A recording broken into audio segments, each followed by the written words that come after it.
Hello viewers, বিনোদন জগতের সকল খবর নিয়ে আপনাদের সাথেই আছে সারাদিন নিউজ। এবার অনুষ্ঠান করতে এসে শাকিব খানের প্রেমেই পড়ে গেলেন উপস্থাপিকা। গতকাল ঢাকার একটি জমকালো অ্যাওয়ার্ড অনুষ্ঠানের আয়োজন করা হয়। চারপাশের ঝলমল আলোকসজ্জা, দেশের নামিদামি তারকারা সবাই উপস্থিত ছিলেন।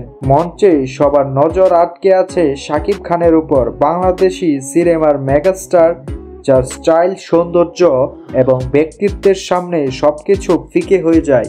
উপস্থাপিকা শান্তা জাহান মঞ্চে উঠে মাইক্রোফোন হাতে দর্শকদের উদ্দেশ্যে বলতে শুরু করলেন, আমাদের মেগাস্টার সুপারস্টার শাকিব খান এত বেশি সুন্দর, এত স্মার্ট যে তার পাশে দাঁড়িয়ে কথা বলার আগে যে কোনো মেয়েই আয়নায় নিজেকে দেখে নেয়। এমন কথা শোনা মাত্র পুরো অডিটোরিয়াম মুহুর্মুহু করতালির ঝড় উঠে। সবাই শান্তার এই মন্তব্য একমত প্রকাশ করেন। শাকিব খান তখন মঞ্চের এক পাশে দাঁড়িয়ে তার চিরচেনা হাসি আর অভিজাত ভঙ্গিতে মাথা ঝুঁকিয়ে তিনি অভিবাদন জানালেন। তার এই আচরণ যেন সবার হৃদয়ে আরো গভীরভাবে জায়গা করে নিল। কিছুক্ষণের মধ্যেই তাকে মঞ্চে ডাকা হলো।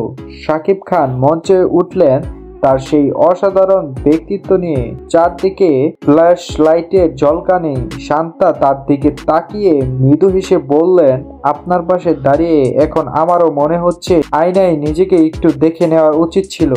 শাকিব খান হাসতে হাসতে বলেন, শান্তা, আমি মনে করি আসলে আপনি বা যে কেউই নিজেকে দেখে নয়, বরং আত্মবিশ্বাস নিয়ে কথা বললেই সবসময় সুন্দর লাগে। তার এই উত্তরে দর্শকদের মাঝে আবার করতালির ঢেউ শুরু হয়। তো দর্শক বন্ধুরা, আপনাদের কাছে এই নিউজটি কেমন লেগেছে তা আমাদের কমেন্ট করে জানান, এবং আপনি যদি শাকিব খানের একজন চরম ভক্ত হয়ে থাকেন তাহলে অবশ্যই লাইক এবং সাবস্ক্রাইব করুন।